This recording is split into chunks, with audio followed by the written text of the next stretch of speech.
আসসালামু আলাইকুম ভিউয়ার্স, আপনাদের সকলকে এই টেস্ট অফ হোমে স্বাগতম। ঈদের পরে মনটা খালি কোথাও ঘুরবো মন চাইছিল, তাই তো ঈদের সপ্তম দিন চলে আসলাম আমাদের আমবাগানে বনভোজনের উদ্দেশ্যে। আজকের এই পিকনিকটা ছিল আমার আব্বুর পক্ষ থেকে।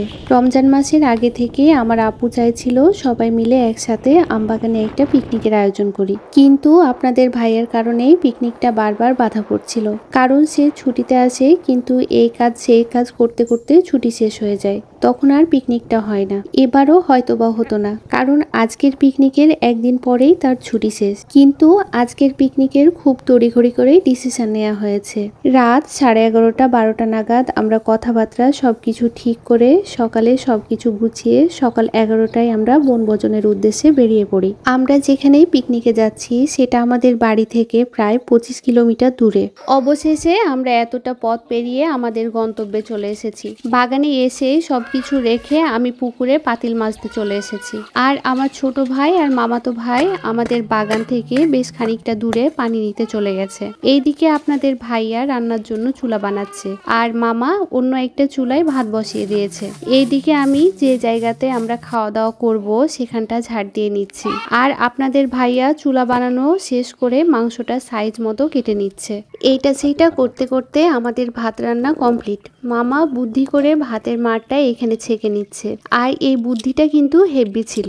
আমার মামাতো বোন অন্যদিকে মশলাগুলো রেডি করে নিচ্ছে, আর আপনাদের ভাইয়া পেঁয়াজগুলো কেটে নিচ্ছে। এদিকে ভাত রান্না কাটাকাটি সব শেষ করে সবকিছু গুছিয়ে আপনাদের ভাইয়া যে সাইডে চুলা বানাচ্ছিল সেখানে চলে আসলাম, কারণ এখানেই খাওয়া দাওয়া আর মাংসটা রান্না হবে। আর আজকের রান্না শেফ হচ্ছে আমার মামা, আর আমার মামা সহযোগী হিসাবে থাকছে আপনাদের ভাইয়া। মামা এদিকে আপনাদের ভাইয়াকে মশলার পরিমাণটা বলে বলে দিচ্ছিল, আর সে মশলাগুলো একে একে দিয়ে মাংসটা রেডি করে নিচ্ছিল। আমি আমার মামার রান্নার প্রশংসা বলে শেষ করতে পারবো না। মামার হাতের রান্না যে এত পরিমাণ মজা, আপনারা একবার খেলে বারবার খেতে চাইবেন। আমার তো পিকনিক থেকে আসার পর মামার রান্না করা ওই মাংসের ওপর মনটা পড়ে আছে। এডিট করতে করতে কি পরিমাণ যে লোভ লাগছিল আমি বলে বোঝাতে পারবো না। মামা এক এক সময় এক এক রকম করে রান্না করে থাকে, তবে প্রতিটা রান্নার টেস্ট হয় 100-তে 100। আজকের রান্নাটা করা একটু কষ্টসাধ্য হয়ে গেছিল, কারণ মাংস নেওয়ার কথা ছিল 2 কেজি, কিন্তু আমার আব্বু আমাদের না বলে 3 কেজি মাংস নিয়ে নিয়েছিল, যার ফলে মাংসটা নাড়ানাড়ি সেদ্ধ করতে কষ্ট হয়েছে। তবে মামা ঠিক ওই পারফেক্ট ভাবে রান্নাটা সেরে ফেলেছে। মামা কিন্তু একসাথে সব মশলা ব্যবহার করে না, ধাপে ধাপে মশলাগুলো মাংসতে দিয়ে থাকে। আর মামার এই ধাপে ধাপে মশলা ব্যবহার আর মশলার পরিমাণের ভিতরেই মামার সিক্রেট ব্যাপারটা লুকিয়ে আছে। তবে আপনারা যদি চান তাহলে মামার এই মাংস রান্নার গোপন টিপস নিয়ে মামার সাথে আমি আরেকটা রান্নার ভিডিও শেয়ার করার চেষ্টা করব। আর আপনাদের ভাইয়াকে দেখেন গরমের যন্ত্রণায় কোল্ড ড্রিঙ্কসকে পুকুরের পানিতে চুবিয়ে রাখলো। আজকের দিনটা আমাদের ভালোই কেটেছিল, কিন্তু আমার মেয়েটা একটু অসুস্থ থাকার কারণে তার জন্য খারাপ লাগছিল। আজকে আমরা চেয়েছিলাম গরুর মাংসের সাথে ইচ্ছে মতো রসুন খাবো, মানে সাইড ডিশ হিসেবে আমরা রসুনটাই খাবো, তাই মাংসে অনেকটি রসুন দিয়ে দিয়েছি। মাংসটা রান্না করা অবস্থায় আমরা 1 প্লেট মতো মাংস উঠিয়ে সবাই মিলে টেস্ট করেছি। মাংসটা টেস্ট করে আমি আম কাটতে বসে পড়েছি। আমের বাগানে এসেছি, কিন্তু পাকা আম খাবো না তা কি কখনো হয়? তবে আমরা বেশি আম খেতে চাচ্ছিলাম না, কারণ অনেক মজা নিয়ে ধোয়া ওঠা সাদা ভাতের সাথে মামার রান্না করা গরুর মাংস খেতে হবে। তাছাড়াই ইতিমধ্যে আমরা অনেক খাবার খেয়ে ফেলেছিলাম, যার কারণে আর কোনো বাড়তি খাবার খেতে চাইছিলাম না। আমগুলো কাটার পরে আমি শসা, টমেটো, লেবু কেটে নিয়েছি, কারণ রান্না প্রায় শেষ আমাদের। আর এই দেখেন মাংসটা লাস্ট ফিনিশিং, দেখেই জিভে জল চলে আসছে। মাংসের এক একটা পিস যেন রসগোল্লা, মুখে দিতেই মিলিয়ে যাচ্ছে। আর রসুনের কথা আর কি বলবো, সে তো আর রসুন হয়ে নেই, সে তো মাংসের ছোট ভাই হয়ে গেছে।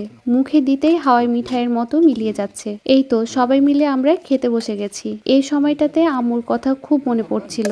আম্মু আসলে আম্মুই সবাইকে বেড়ে দিত, আমাকে আর বেড়ে দেওয়া লাগতো না, আমি বসে বসে মজা করে খেতে পারতাম। আর এইদিকে আমি খেতে বসিনি দেখে আপনাদের ভাইয়া খেতে বসেনি, একসাথে খেতে বসবে তাই। সবাইকে খাইয়ে দিয়ে আমরা সবার লাস্টে 2 জন মিলে বসে গল্প করতে করতে খাওয়া শেষ করেছি। খাওয়া শেষ হতে না হতেই আমার আব্বু মামা তাড়া দিতে লেগেছে। তাড়া দেওয়ার কারণ ছিল আমার মেয়েটাও অসুস্থ, তাড়াতাড়ি করে বাড়ি যেতে হবে।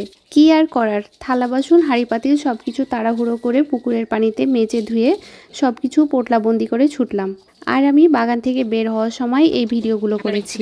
বাগানের যে ঘরটা দেখছেন এটা আমাদের খুব শান্তির একটা জায়গা। এখানে সব ধরনের সুবিধা রয়েছে। আমাদের বাগানের জাম গাছটাতেও অনেক ফুল এসেছে এবার। এই জামগুলো খুবই মিষ্টি।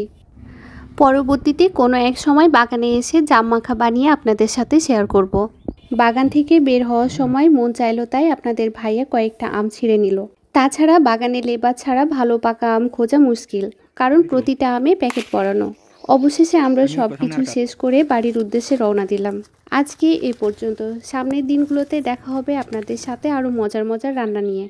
ততক্ষণ পর্যন্ত সকলে ভালো থাকবেন, সুস্থ থাকবেন। আল্লাহ হাফেজ।